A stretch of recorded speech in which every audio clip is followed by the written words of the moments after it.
Okay, Saf, how do you feel? Good. I actually feel good. You know, I love therapy. And I love coaching because I'm a mess. You were so receptive. Like, it was such a beautiful Thanks. dialogue to listen to. Like, I was literally bated breath the entire time. I cannot wait for people to How do you think people are going to react to the I'm working on myself and that text message that I have to send? I mean, I could feel it in your voice that it was like, the moment you said, I mean, I don't want to give too much away, but the moment you said, oh my God, that's going to deter some people right away, I was thinking, well, there's one way to get rid of some people. Which I am going to use that as a way just to get rid of the annoying ones. But two, it might be scary. It feels scary. I was like people's nervous. Responses. What if someone just says okay and deep down I don't want to say okay? Okay, sounds good. Have a good journey. That might be like a tough response. So many layers to peel back, but like it was so, I mean, authentic. And I think that people will understand that it was just, I mean, it will hit anything that authentic. I mean, Dr. Tara's amazing. I want to see where I'm at in 6 months. Like, I really do. I want to see where I'm at and how different I am. And even if I'm not much different, just where I'm at and like, if I'm on the right path. Yeah.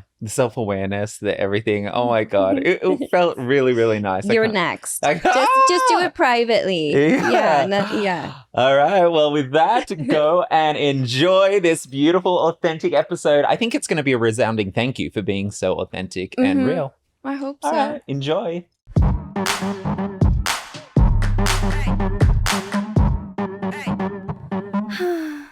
Hey guys, today I am with Dr. Tara again, and she's actually going to be doing a live coaching session with me. You're going to explain the difference between coaching and therapy so they kind of know what's going on, right? Yes. And I'm also glad that you told me that you've been in therapy for a long time, because this is not like about competition. It's not about like, is therapy better or coaching better? Like, you need both because they ultimately do different things to you and help you in different ways. Yeah. So in therapy, you learn from your past. Right? And you learn the root causes of things, and you learn, why do I feel this way currently? Why do I have this behavioral patterns that I do? Maybe it's patterns related to not eating. Maybe it's patterns related to the people you date. Maybe it's patterns related to how you negative self-talk yourself. Learning about the past is very important. My job as a coach is assessing your current self. So what do you bring to the table? Who are you now? What are your traits? What are your characteristics? And what do you want to still shed? And what do you want to keep and flourish as you move on as an adult? Yeah. And then help you basically set goals that are attainable goals. Whenever my clients tell me goals that I immediately assess as unrealistic, I tell them. And that's the difference between, I think, more like traditional therapy, and I call myself a non-traditional sex coach. I have a lot of non-traditional methods that I use in order to help you achieve your goals. And that's what I want to focus on today. Yeah, I'm excited. I'm so happy. I know the last time I did one of our episodes with you, I was like, I just want to do your one session with you. And I always say, I love you're just so easy. Like, your energy is just like, it's nice. It's comforting, actually. I'm so grateful you said that. My clients have said the same, that they feel like they can say anything and literally anything in the world, and I would not judge them. Yeah. And I've heard like the worst. I'm sure. And it's okay. And it's okay. And my face doesn't change, and the way I feel about you doesn't change. I am here to help you. Yeah. Yeah. Yay! Want to get to it? Yeah, let's do it. So this is our first coaching session. We've talked before, and I've done some research of you because you are a public figure. So I do know already a little bit about you. However, there are so much more about you. I know 1% about you, right? So since this is our first session, let's get to know each other. Okay. I'll share briefly about me because it's not about me, but I do want you to feel comfortable where I'm coming from. And then I want to hear a lot more about you, where you're from, what are some of the things that you're working on, and where are you now?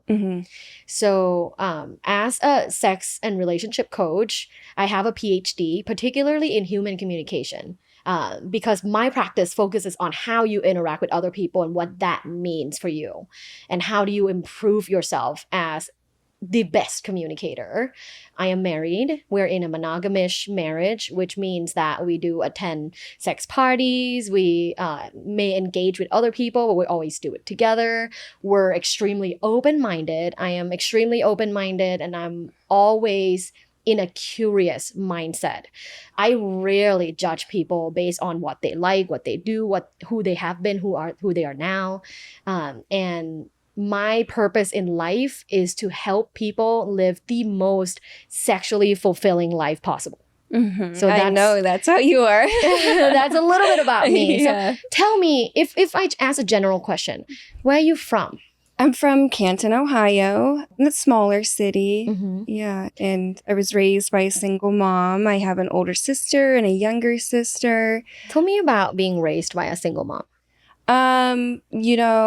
It was tough. It was a tough environment, especially because my mom, there was 3 of us, and my dad left when I was 7.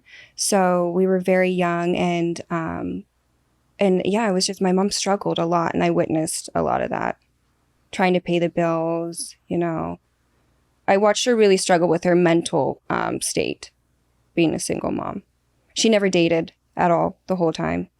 Not one boyfriend. Describe the mental state that you just mentioned. She was just insanely depressed. Like, she would just lay on the couch for a long time. And, I know she struggled to keep her mental stability enough to parent us.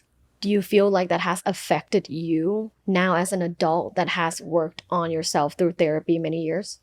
I think that it has affected me financially, where I have extreme anxiety about not having financial stability. Mm-hmm. As for the mental stability, I feel like I worry about mine a lot. Like, anytime I feel like I'm a little bit upset, is this me developing like bipolar or depression? Like, it's a constant worry for me. When you talk about financial stability, it makes a lot of sense growing up with inconsistencies when it comes to resources. You never know what you're going to get, right? Because of limited resources and also inconsistent parenting due to your mother being absent because of her mental health state. Mm-hmm. How has all of this affected you and your dating history? I mean, my dating history has been tragic. I've never had a good boyfriend. I don't think I've ever dated anyone that's truly been in love with me. I don't think I have ever even been in love myself. I think that I only know obsession. My dating life is so tragic. Would you say you've had at least one good relationship in the past? No. None. Out of how many relationships have you had? I've had like 4, like long-term-ish. I've never dated past a year and a half. So a year and a half has been the longest duration of your romantic relationship. Yes, yeah. When you say your love life has been tragic, can you talk more about that? I mean, I've gotten myself into domestic violence relationships. It's multiple. Just one. All of them felt like they were going towards that way, but only one ended up that way, if that makes sense. Like, a lot of them, all of my other ones, they were very verbally. The one before that, he almost put his hands on me. And so that's the reason why I left him. So it does get to be for whatever reason. So you have a pattern of dating controlling men. Yes. Since you've been in therapy, I want to ask you this. Where do you think it comes from? I think it comes from my father, of course. I didn't realize until recently that my father has the same tendencies. I don't know, if I witnessed that. I don't know if it's just I don't know. But I think that it comes definitely from my father. And that's what you've learned about him? Because he left when you were 7? Yes. And you've heard from your mother, or have you seen? I haven't seen it. I just see like police reports and stuff of what he's doing and where he's at. Yeah. And through your work of yourself so far, what's the conclusion of the reason why you're dating your father? I don't know, actually. I don't know what the conclusion is. With your sessions, do you talk about these past relationships and how you got into them and how you got out of them? Yes, I'm gauging to see if we should talk about that. I definitely have talked on how I've gotten out of them. we don't really talk about how I get into them, for sure. You find controlling men attractive. Yes, I do. I know that. That's how you get into them. Yeah. Because when they exhibit behaviors and personality of a controlling person, potentially even narcissistic person, that attracts you. Mm-hmm. And usually people that are attracted to men that have controlling behaviors are people who have low self-esteem. I'm sure. I mean, that's another thing that I'm learning, like not to laugh at it, but I mean, my self-esteem We can had laugh to at have it. been. We can definitely laugh Mhm. at it. We can laugh at ourselves. You know, Yeah. we're all flawed. We have Mhm. something that we're working on, and it's okay to laugh at it. Yeah, I mean, I definitely have learned that I have had a low self-esteem at times. I'm not going to honestly say at all times, but definitely I get into relationships when I'm at my lowest of self-esteem, for sure. That's when they do come in and like... That's your source of the ability to control your life, is allowing someone to control you. Mm-hmm. I know. And it gives you some stability. Yeah. Something you crave. Like, oh no, I'm in a downward spiral and I'm waiting for a knight on a white horse to come save me. And here he is, Mhm. right? Exhibiting all these behaviors that can help me feel more stable, but at the same time, not in a healthy way. Yeah, I know. No, I know. It's getting serious for me. That's why I was like, I got to really put in work because my relations cannot end up worse. Like, I can't have that. What do you think is the source of your low self-esteem? I think it's been I never have had, I never felt grounded. And I think that it has influenced people to feed stuff to me. I think that I've had a lot of friends and family and exes that purposely feed negativity to me. And you could tell me like, or ask me like, what do I bring to the table? Like you said that earlier. I can't list one thing to you. Like, I don't know what that is about me, where I'm not aware of like my good qualities. And because of that, I think that the low self-esteem comes from constant, belittling and constant negativity. I mean, I wake up every morning and the first thing is negativity online, negative text messages, friends saying negative things to me, even just meeting up with them. I don't even think they realize they do that to me. And it's hard to bring myself out of that. Wow. Yeah. I want to commend you for what you just said. You know exactly why you have low self-esteem. Yeah, thanks. Okay. Yeah. Maybe I do. So, yes, you do have low self-esteem, but you have very high self-awareness. Mhm. And that's the very, very big first step of changing your life for the better and completely turning it around, where you know the root cause of your main issue. Because self-esteem, it's like a term that is thrown around a lot. Like, oh, she has low self-esteem, or oh, he has low self-esteem. But it truly is the foundation of how you are able to live a fulfilling life and a non-toxic life. Yeah. With low self-esteem, we surround ourselves, like what you just said, we surround ourselves with negativity. And now being in this negative echo chambers, people keep pushing me down. I can't seem to come up and get air. Do you ever feel like that sometimes? Yeah, frequently. Yeah. Yeah, I feel like I'll be like getting like up there with my self-esteem, and then someone will just be like, well, you're not that great anyways. And I'm like, that's not what I'm trying to like, I just feel like people use me as a target for sure to let off their steam. Everybody does it. It's like, let me text Sapphire and let my steam off. And I know that. I don't know what it is. I think I just sit there and listen, and maybe I don't know why I'm just take it on. Have you ever established boundaries? Yes, and they're never respected by people that I've never had someone respect boundaries before when I put them up. And you continue to receive them. So you're not enacting your boundaries. You have set them. Yes. Yeah. But you don't follow through with your own personal actions. No, I do. And then I have to just cut the people off. Like when I put up boundaries, people never just like, oh, okay, she put that boundary up. Let me just respect that. I have to completely get rid of people. That's hard too. That's a whole other thing. That's a whole other thing. Yeah. Friend breakup, family breakup. It can be as hard, if not harder, than romantic breakups. Yeah. So you said that you have set boundaries, and for some people you have cut them off because they don't respect your boundaries. Mhm. But you also said that there are currently people in your life that feed negativity on you. Is Yeah, that true? It is. Okay. Yeah. So why does this happen? I think it comes from people that I've been friends with for a long time, and I know that I need to get rid of them, and I just need to rip the Band-Aid off. I know who the people are. Mhm. That's the problem. I know exactly. I could tell, like, they're so predictable. I could tell you Mhm. exactly what they're going to say and do to make me feel bad about myself. And I also get guilt tripped easy. Like, I'm very empathetic, I think. And Yes. And that's one amazing qualities. thanks. When you just said, I can't even tell you one amazing quality about myself, when you ask me what I bring to the table, that's one amazing qualities. That's like 1,000 points. Yeah, thanks. There are a lot of psycho and unempathetic people in the world. And to meet someone who's highly empathetic, it's a privilege. Yeah. So when people talk to you, they get to talk to you. That's a privilege. It's an opportunity for them to interact with someone so pleasant. Yeah, you're right. Yeah.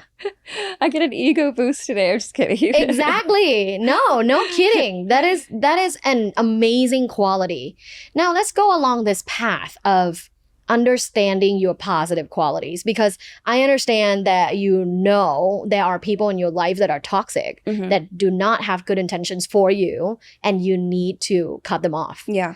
If it's workable, where you can have open-minded conversations about them, about how our dynamic needs to change, because I'm not a big fan of just cancel culture. Yeah. You know, people does one thing wrong, like fuck Or them. Like, I'm ghosting not and about yeah. that. Yeah, I'm about let's see if it's worth saving. Mm-hmm. And there are friendships and family relationships in your life that are worth saving. Yeah.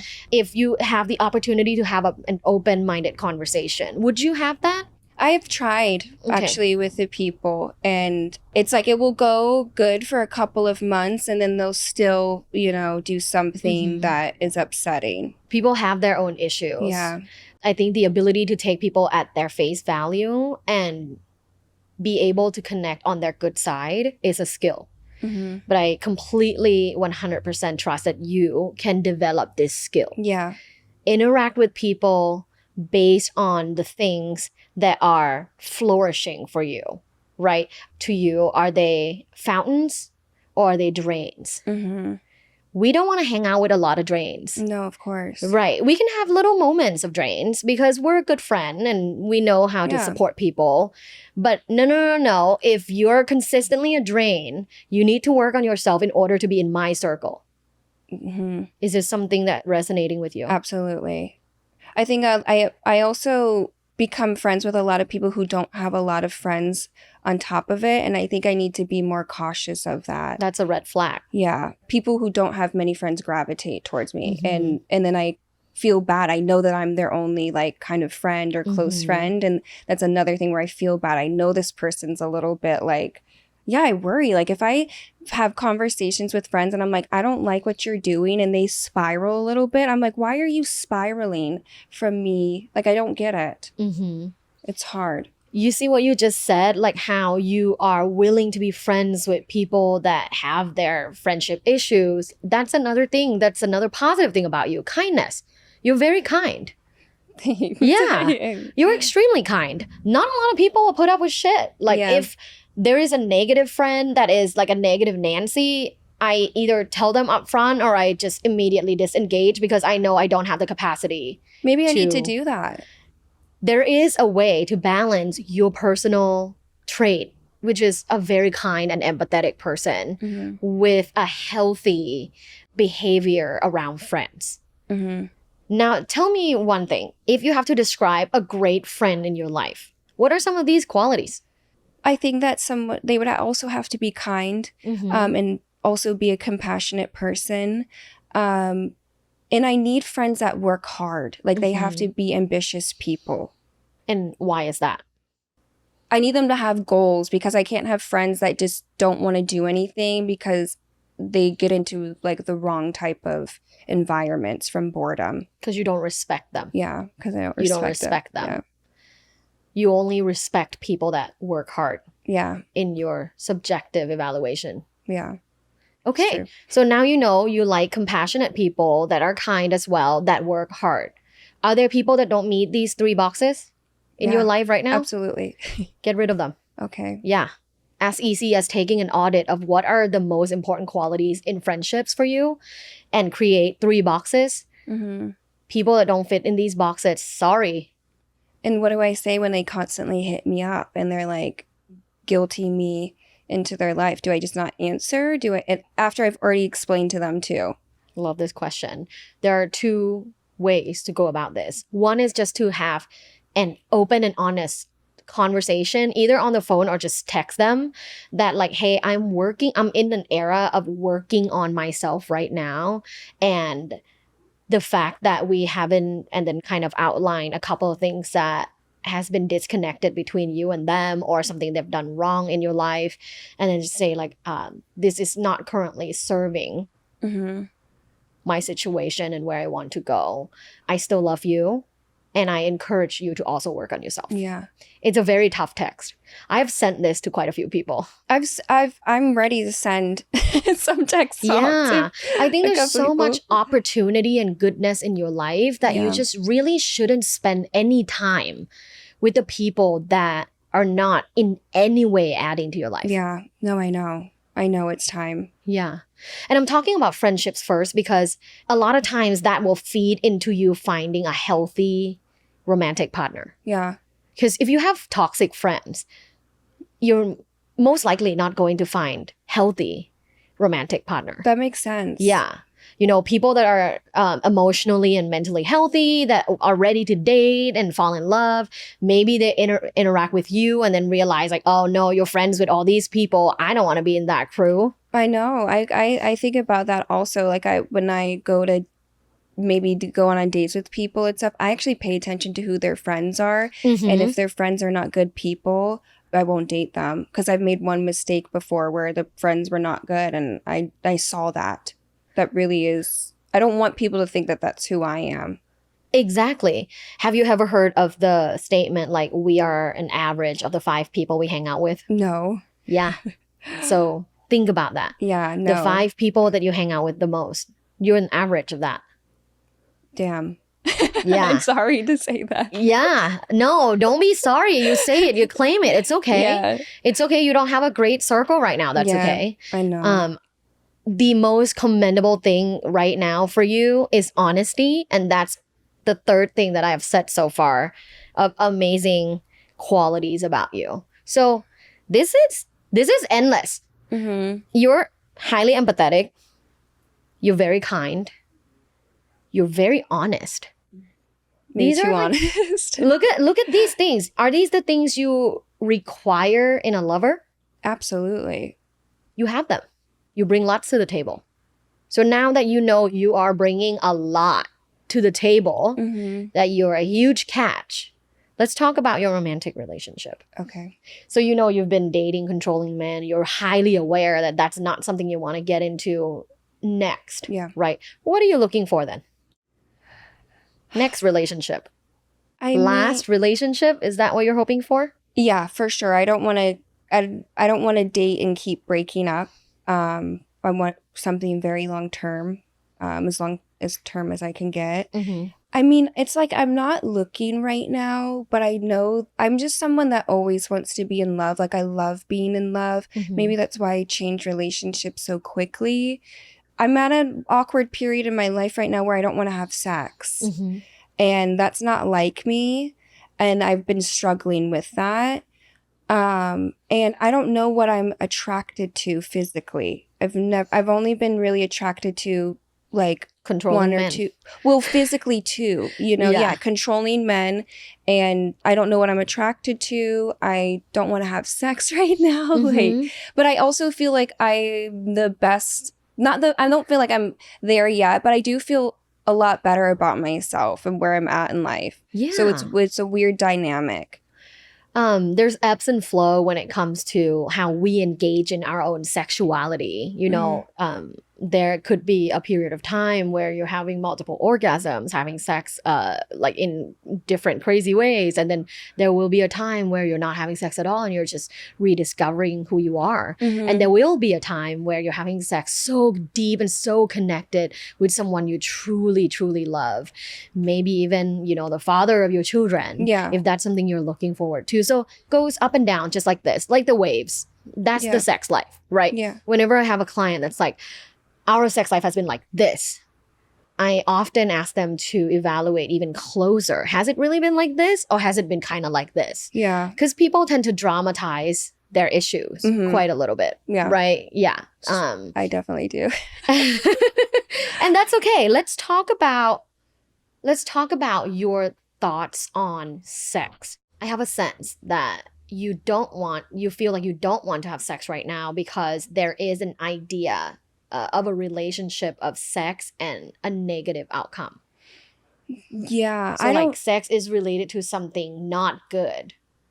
And therefore, I don't have a desire to engage in it. I feel like sex for me results in obsession. I have a really big problem with, I'll sleep with somebody one time and they'll get, when I talk about like insanely obsessed, people will fly drones over my home. They will stalk me. They will show up to my place. And these are people that like, I'm not that, you know, involved with. And it really has, I think it really has scared me. They're like, I'm talking like next level crazy. I only get. Wow. Yeah.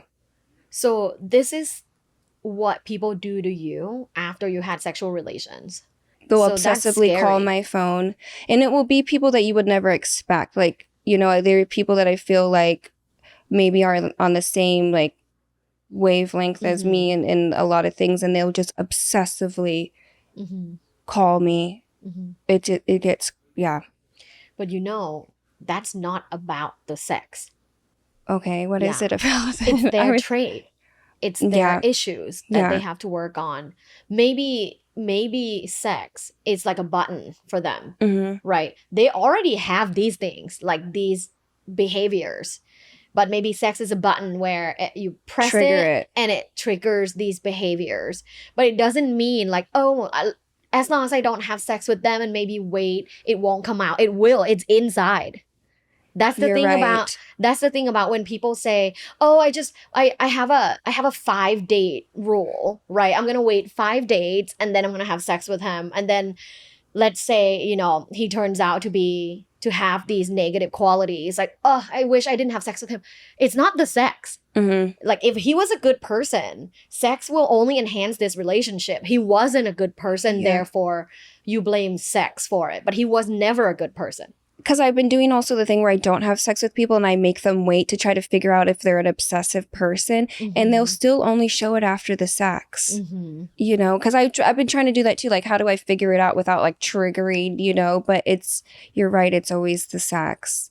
It's interesting that you just said that there are like quite a few of these like obsessive people and you date them. And then even if you wait and you have sex with them and it triggers these like obsessive behaviors, perhaps the problem is the people that you choose have these qualities already that has nothing to do with sex. This happens with like every different type of person. I've like, when I tell you the scale of people I've been with, like, it's just, you know, I've tried every type of person. And I have ones that come across non-controlling too. Sometimes they're more scary because it's so blindsided. They hide it so well. Yeah. Yeah. So I'm like, how do I know that someone's going to be crazy after? Yeah. Let's talk about that. So when you decide to go on a date with someone, what were some of the reasons why? Like, let's say, like, person number one, like, why did you decide to go on a date with this person? I mean, I've gone on dates with people because they're really into you. They either ask me out, expressing eager interest. Yes, definitely. Or I'm curious about them. It's someone I've never been around, so a lifestyle I've never, you know what I mean? Like, and I get very like curious about people. That's been a big reason on why I go out with people. And I maybe out of boredom, like, you know, like sometimes I'm like, I don't want to sit at home. So maybe I'm Might bored. as well go out and have fun. Yeah. But then people get obsessed. Yeah. with you afterwards. I noticed So- that they're all heavy drinkers. Mm. And that's something I just now realized, that I gotta stay away from people who heavily drink. 100%. Yeah.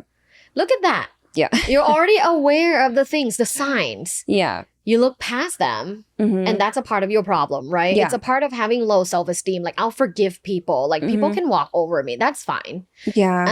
And you know, building up your self-esteem, it's a journey. And I can give you kind of different exercises as we go along, and you can text me to check in, you know, once every couple of weeks or once a month to say like where you're at. But I'm going to give you different exercises that you can do in order to improve your self-worth. Yeah. Knowing immediately when people ask you, what do you bring to the table? Oh, lots. Have you seen me? I'm Sapphire, and these are 5 amazing things about me. I want you to get there, the space where you know exactly what you bring to the table. Yeah, I want to get there too. Yeah. I need that. Yeah. And self-worth isn't anything about like how much money one makes, how much one weighs, what kind of house or car one has. It's all about the internal. Okay. All about these qualities that I just said already. You're highly empathetic, right? You're very kind, and you're very honest. Yeah. And these are already like the big 3, right? So these are the things that you bring to the table. Yeah. And internally, you are a very, very loving person. I am. But how you love is problematic I know. due to the instability of your childhood. Yeah. You seek control to control your life through controlling men. And by going on dates with these people who you know, I think you already know, will become obsessive of you because you want validation. With low self-esteem, like, why not go out, have fun, have people worship me? Why not? That's fun. I want to be worshipped. Right? Who doesn't? Yeah. But that's the thing. You want to be worshipped by a healthy partner, not these people that just see you as an object. Yeah, I know. They want to take you out. You're a doll that they take out and dress you know, up. And yeah, stuff, and dress up, and you know all of these things already. Well, I mean, when you're speaking them, I'm like, yeah, this You're is like, like, yes. it's like, it's clicking in my brain. It's resonating hard. Yeah, it is. Because this is my year of like really trying to figure out what I've done wrong. Like, seriously, in friendships and relationships. It's really hindered me in a lot of ways.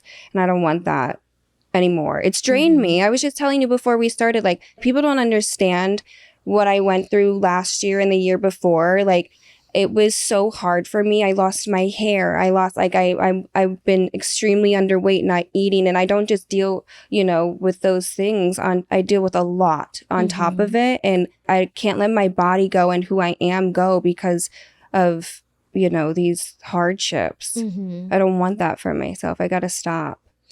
A symptom of low self-esteem is lack of self-care. Because low self-esteem means low self-worth. And if you have low self-esteem, you don't really take care of yourself, right? Like, yes, you look amazing right now. You put on makeup, you put on beautiful hair, and you're a beautiful person. You got good genetics, right? But taking care of ourselves internally, that's what you've been neglecting. Yeah, absolutely. 100%. By interacting with the toxic people, by going on dates that you don't really mean to. Yeah. You know, see these people in a healthy way. Yeah. So you're almost like stabbing yourself slowly a little bit through all these little interactions in your life. Yeah. And like you said, it hinders you from flying. Yeah, it does. But you have all the qualities to fly. I do. Just have to let go of all the heavy things. I need to. I got to start now. Yeah. Well, with your question of like, how do I identify an obsessive person, right? There are so many signs. However, I do want to acknowledge, like, if you read a Psychology Today article and it says, like, here are the 5 signs of an obsessive person, there will still be people that are so damn good at hiding themselves that will trick you. Perhaps completely changing the way you date might be better. I know. So when it comes to love, there are multiple love styles, right? And it sounds like your current love style is ludic. And a ludic lover is obsessed with love. Yeah. These are the people that tend to get very attached, tend to love bomb. Well, that's another problem I have. I don't get attached. And I don't So do you mean like attach as in to them. Yeah, I don't get attached to the people. Like, I don't think I've ever like attached. even the people that you've dated for a year and a half? So you only play all Yeah. the 4 people that you've dated over a year. Yeah. You've only played with them. Yeah. And you do not get I don't think I've ever been in love. actually attached. But do you get time attached? Like, do you spend a lot of time together? I do, yes. So that's the attach I'm talking Okay. about. It's superficial. Okay. Not like securely attached, not like Okay. soul bond, but more like spending a lot of time together, being codependent. So a ludic lover, people can have like tendencies of a ludic lover because it's fun. Like, it's a playful person that maybe like enjoys being kinky and inviting sex in different ways. But what I think would be really helpful for you is actually learn to love as a friend. And I know it doesn't sound spicy at all. And, you know, No, it's not about this. it's from Dr. Tara, sex coach. But I think learning how to love as a friend and to Okay. start your relationships as friends might be best. Yeah. I mean, that, of course, that's going to be the best thing, you know? Yeah. I do have problems like I was already, when you said friend, I was already getting annoyed. I'm not going to lie. And I don't even, you know what I mean? I don't Totally, even yeah. have anybody in my head of that in my mind where I'm like, oh yeah, I could be. It's just a lot for, like, people are a lot for me. Like, people drain me emotionally. And for me to be a friend and also have sex with a person sounds like a lot. So not like that. Not like friends with benefits. Okay. But establishing... With so, no sex. No sex. Okay. No Okay. sex at the beginning. And establishing a good friendship. The way you describe a good friend in your life. When I ask you, what are the qualities of a great friend? I would say, try to establish these qualities of a great friend in a lover first. What do I do if I have problems with men not wanting to be my friend? Because that would be really hard for me to get a male friend. I'll be completely honest. Like, Maybe it's good. maybe it just, Yeah, if it comes easy, maybe that's not good. okay. So Yeah. I mean, You're I'll pretty, try you're it. nice, you're interesting, you're successful. There's gonna be lots of bees around. Yeah. There's gonna be lots of bees. It's quality over quantity. Of course. Let's say there's 100 people approaching you right now. You only need one. Yeah. You only need one good one. Mhm. So perhaps being more difficult, not going on these mindless dates and interact with toxic people who will then become obsessive of you, yeah. but rather waiting and cultivating good friendships with maybe 1 or 2 people that you see a potential could be a good way. And if they're down and if they understand your process, and I would like be open-minded and tell them, Yeah. hey, this is where I'm at. I'm in my growth era and, you know, improving my self-esteem era. And I really want someone to stick around. Yeah. Someone that I It's a respect. friend. Yeah. A friend. Someone that I respect. Because we know you only respect people that work hard. So someone that I respect. Someone that I can trust. Someone kind. Mhm. I need someone in my life like this. Yeah. If you feel like this is not something that You can do. want to, that you want to engage in, I would say goodbye and I wish you the best. I mean, I'll just say that to anybody. It will be really. a challenge for you because you do enjoy going on like dates and Yeah. have fun. I do enjoy the masculine energy. I love to be overly feminine. And for me to feel feminine, I don't know what it is. I feel like I need masculinity around me. And I do struggle with that. Like, It makes a lot of sense. Your father left. Your mom had to be very strong and be the provider. And you watch that. You're like, fuck no. When I grow up, I'm not going to be that person. I Yeah. want to be feminine. I want people to help me. I want to feel like I can rely on someone. I want to be subtle. I want to be soft. Completely understandable. yeah. Right? Yeah. There is a strength in you though. So there is masculine traits within you. Yeah, I know. Yeah. Yeah. But I completely understand the desire to be feminine and soft and be taken care of. Yeah. Now, we want to make sure that you are finding and dating the people that will appreciate the femininity, but also strengthen your masculinity and be there for you and say, you can do it. Okay. Like, I believe in you. Yeah. Yeah, go get this job. I believe in you. You're going to do so amazing. I'm here for you. I know. I've never had a Rather than like, supportive- oh, I want you to be my housewife. I know. And if that's your desire, that's fine. But it seems like you do love doing these. I do. Working. I've never had a supportive significant other. Like I've never had someone when I'm doing something good or I've accomplished things, they'll make it a negative thing, And or that's they a just huge don't. red flag. It is. And I think I've just only had that where, you know, if you want me to be honest too, I have only had like very jealous partners of me. Like they'll be jealous of what I'm doing and my success, and it's weird for me because they're males, you know. So it's they're like controlling and narcissistic. Yeah. The more success you have, the more freedom you're gonna have, the Okay. less control they have over you. If you're not that successful, they can control you. It's They true. can provide resources. But if you're more successful, oh no, she's gonna fly away. She's gonna find someone better. Like Yeah. it's very obvious. I guess it is. I didn't Yeah. realize how obvious it was. You know? Yeah. Working with a professional. Yeah. Yeah, I've seen this many times. And I want to tell you the truth based on the assessment of this session that I know you can change. No, of course. Yeah. Yeah. I can tell that you're very determined. Another thing, let me write down. Yeah. No, I am. And I need to be not so determined where I'm rushing my healing either. You know, I gotta, because I'll be like, I want to heal tomorrow. And I know that that's not realistic either. Accepting the process. Yeah. An average time of people setting their dating goals and sex goals and getting towards where they report feeling good about achieving their goals is at least 6 months. I was gonna say I'll give myself like 6 months. 6 months. Sounds Yeah, good. that's the magic number. Yeah. Yeah. Doesn't seem like that long of a time. It you is know? really not. When you're a busy individual, 6 months is so fast. It is. I feel like I'm still in 2023. Like, Yeah. where did it go? I know. It's so fast. I'm sad about it. Okay, so I want to do a little bit of a recap Okay. and then your to-dos. Okay. And then we can do, like, of course, we don't have to film it. We can do a monthly check-in. Let's do it. Yeah. For 6 months. Yeah. So first off, we talked about the top 3 characteristics of a great friend. And you had identified someone kind, someone that you respect, right? Someone that works hard, Mhm. and someone that gives you reciprocal good energy, Mhm. right? Like you provide that to them, so you want that from them. Yeah. So your number 1 actionable item is doing an audit of every person that you interact with weekly. Okay.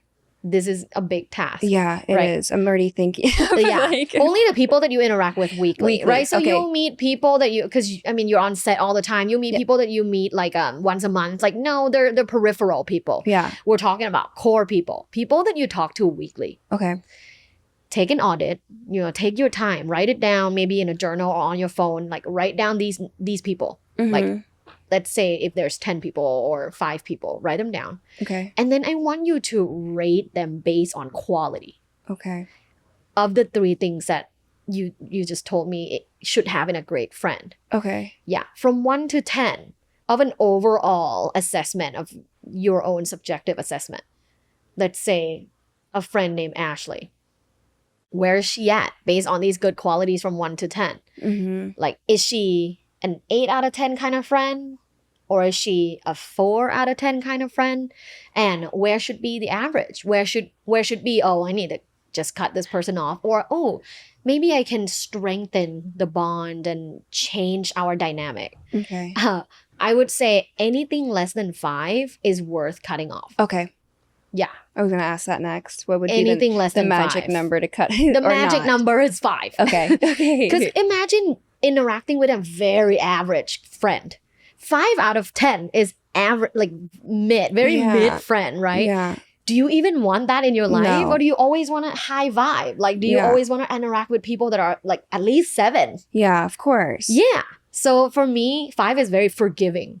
So yeah, first task, audit everyone in your life that you interact with weekly. Okay. Give them a score of 1 to 10. And anyone less than 5 is a cutoff. And Okay. we already talked about the 2 methods of like cutting off. It's either, Text. you have to just distance yourself or like text them Yeah. or get on a phone call and have that difficult talk. Okay. But if they're like a 2, feel free to just distance yourself. Yeah, Like, you don't I know. need to explain yourself. Yeah. and Yeah. If they're really how much low you want to enough. heal and grow. Yeah. It's your journey. Mm-hmm. So that's your first task. the second actionable item that you wanted to do is related to your self-esteem and growing your self-esteem.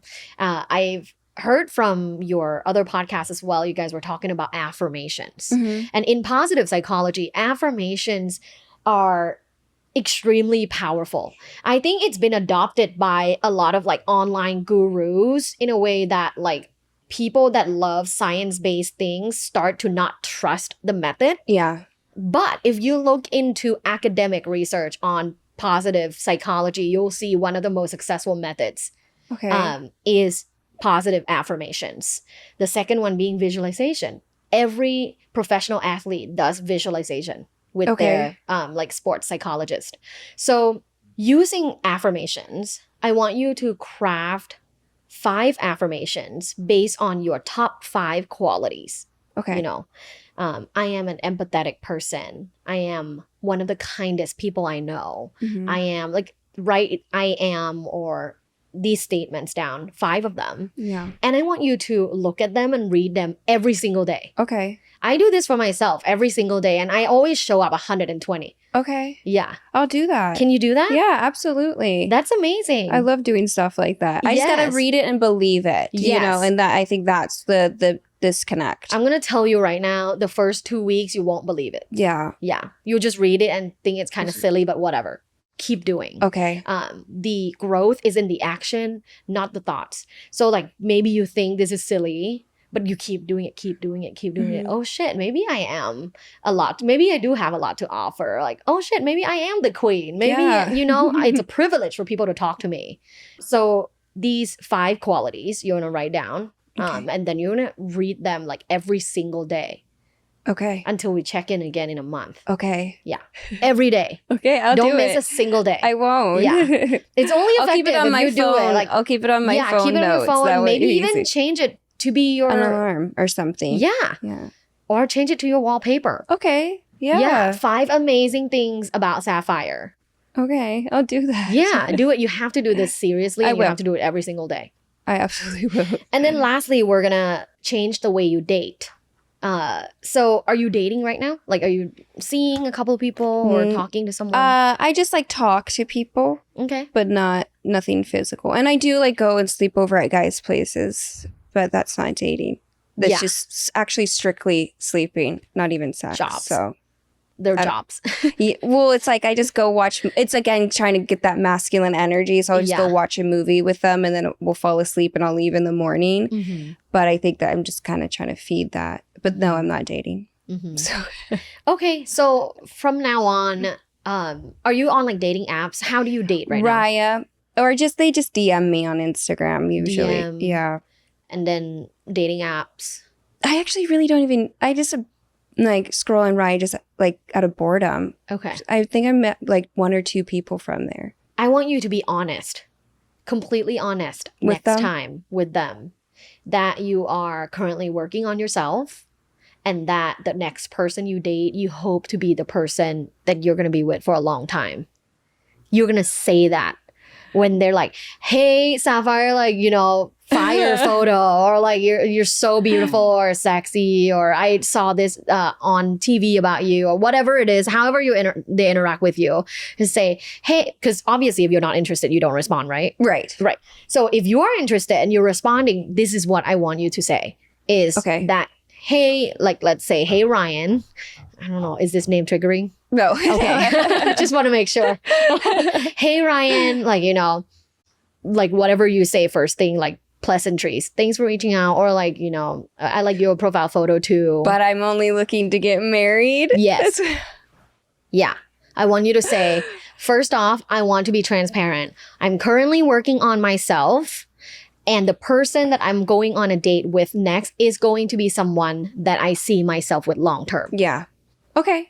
When you say this, you're going to get rid of all these Losers. unworthy moths in your life. And there's no need to interact with 100 people when you only need 1. You're right. Yeah. Okay, I'm going to say Always it. remember that statistic too. You only need one. I'm going to say that just to get rid of some of them because I know that they're not going to react well and I can just not even have the drama. Leave. Yeah. Yeah. Doesn't fit my life goals right now. I'm taking myself seriously. I'm improving my self-esteem. I'm improving my self-worth. I know what I bring to the table. So next person I go on a date with is going to be someone I feel like deserves my time. Yeah. Deserves me long term. You're right. Are you that person? Oh no, okay, bye. Yeah. I don't need to spend time like chatting back and forth, sending photos, emojis. Yeah. Like no time for that. It's a waste of my time. Yeah. It is. How about that? I'm going to do it. I mean, the last one, with that one is a little like...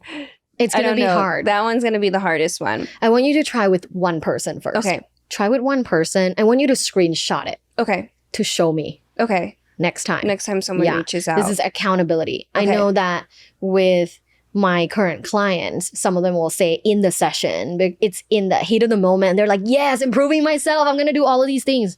But then once they lose steam, they kind of go back to their previous behavior. Yeah. Okay, So- I'm going to text it tonight. I have a few that... Send at least one. Okay, Small then I start goals that firing you them can off. achieve. Yeah. Yeah, one. And screenshot it. Okay. I want to see that Okay. you actually did it. Okay. Yeah. I'll do it. I'm proud of you. Thank you. I'm really proud of you. Thanks for doing You're a this. very honest person. You are very self-aware, which is like so many people in the world don't even know that they have these issues, Yeah. right? But Okay. you're like, yes, I'm aware and I'm ready. And Okay. that 0 to 1 is very hard. 1 to 100 is easy. So Okay. you're at 1 Oh, yay. to Thank 100 is you. easy. Thank you. Awesome. I'll see you in the month. I will see you in a month.